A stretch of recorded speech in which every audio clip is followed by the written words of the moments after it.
મિત્રો, આ ચોમાસાની ઋતુમાં જેમને શરદી જેવું થઈ જાય, માથું દુખાવા લાગે અને માથું આખું ભારે ભારે થતું હોય તો એક દેશી ઉપચાર છે જે નાશ લેવાનો છે. એક તપેલીમાં પાણી ગરમ કરવા મૂકવાનું છે અને તેની અંદર સૌથી પહેલાં અજમો નાખવાનો છે. અડધી ચમચી જેટલો અજમો નાખવાનો છે. મિત્રો, ચોમાસાની ઋતુમાં વારંવાર શરદી, ઉધરસ અને સામાન્ય તાવ થઈ શકે છે.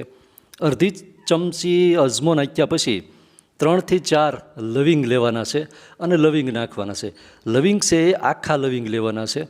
લવિંગ નાખ્યા પછી બીજી વસ્તુ જે નાખવાની છે, માત્ર 2 વસ્તુ ઔષધિઓ છે અને એ બંને ઔષધિઓની સાથે સાથે આજે એક પ્રકારનો ઉકાળો બનશે. પણ આ ઉકાળો છે એનું સેવન નથી કરવાનું, માત્ર નાશ લેવાથી માથું હળવું થઈ જાય અને શરદી પણ મટે.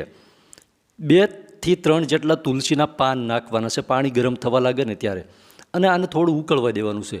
જેવું પ્રવાહી છે એ એકદમ ઉકળવા લાગે આ રીતે જુઓ, અને 5 થી 7 મિનિટ રાખશો એટલે ઉકળવા લાગશે મધ્યમ તાપે. બરાબર ઉકળી જાય પછી ચૂલા ઉપરથી નીચે ઉતારી અને એક કપૂરની ટીકડીનો ભૂકો કરી અને નાખવાનો છે અંદર. કપૂર છે એનો બરાબર ભૂકો કરીને નાખવાથી કપૂર છે એ તરત જ ઓગળી જશે. કપૂર જ્યારે બરાબર ઓગળી જાય પછી આ પ્રવાહીનો નાશ લેવાનો છે.